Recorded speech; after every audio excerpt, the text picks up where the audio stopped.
অক্ষয় তৃতীয়ার মাহেন্দ্রক্ষণে দীঘার জগন্নাথ মন্দিরের দ্বার উন্মোচন করেছেন মুখ্যমন্ত্রী মমতা বন্দ্যোপাধ্যায়। দরজা ঠেলে ভেতরে ঢোকেন মমতা বন্দ্যোপাধ্যায়। সেখানে অধিষ্ঠিত জগন্নাথ, বলরাম, সুভদ্রার বিগ্রহ। নিমকাঠের তৈরি মূল বিগ্রহের পাশাপাশি রয়েছে পাথরের মূর্তিও।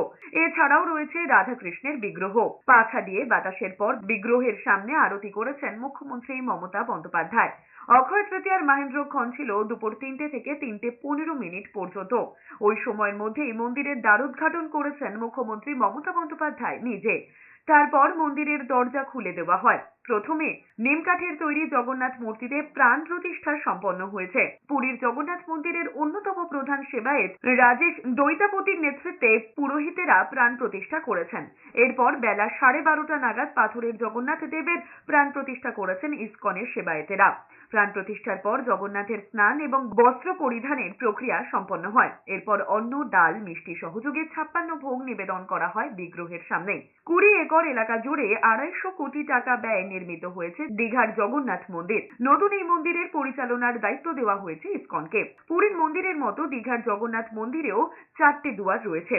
শীর্ষে অষ্টধাতুর বিষ্ণু চক্র। মন্দিরের মূল ফটক দিয়ে ঢুকেই দীপস্তম্ভ। এরপরেই রয়েছে অরুণ স্তম্ভ। নাট মন্দির দাঁড়িয়ে রয়েছে 16টি স্তম্ভের ওপর। মূল মন্দিরে রয়েছে ভোগ মণ্ডপ, নাট মন্দির, জগমোহন এবং গর্ভগৃহ। মন্দির শীর্ষে ভগবান বিষ্ণুর অষ্টধাতুর নীল চক্র স্থাপন করা হয়েছে। তৈরি করা হয়েছে 4টি প্রবেশদ্বার।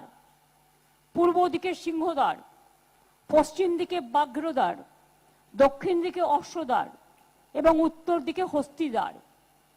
এতে বিমান, গর্ভগৃহ, জগমোহন, নাটমন্দির, ভোজমণ্ডপ, গোপুরম এবং অন্যান্য প্রয়োজনীয় মন্দির সবই তৈরি করা হয়েছে।